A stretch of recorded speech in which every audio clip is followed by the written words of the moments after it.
नहमदुहु व नुसल्ली व नुसल्लिमु अला रसूलिहिल करीम। अस्सलामु अलैकुम व रहमतुल्लाहि व बरकातुहू।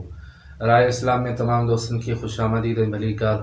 प्यारा दोस्तों, अॼु नई मालूमात सां तव्हां सॼण जी ख़िदमत में हाज़िर थियो आहियां। यकीनन अव्हांखे असांजूं ॻाल्हियूं ज़रूरु पसंदि ईंदियूं। त अॼु हिकु अहिड़ी मालूमात खणी आयो आहियां जंहिंखां असां नावाक़िफ़ हूंदा आहियूं। सो कहिड़ी आहे? सो हीअ आहे त उहा कहिड़ी जॻह आहे जिते असांखे सुम्हण खां मना थियल आहे। त दोस्तों, उहा अहिड़ी छित जंहिंजे मथां असां सुम्हूं, जंहिं ते न दीवार हुजे, न को मथां सहारो हुजे, त अहिड़ी छित ते सुम्हण खां असांखे नबी पाक अलैहिस्सलातु वस्सलाम जन मना फरमाई आहे।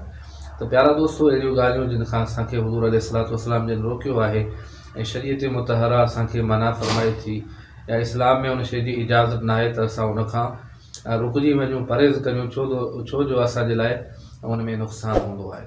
त अल्लाह पाक असां तव्हांखे अमल जी तौफ़ीक़ अता फ़रमाए। वरी मिलंदासीं नई मालूमात में, तेसीं ताईं इजाज़त ॾींदा। अल्लाह हाफ़िज़।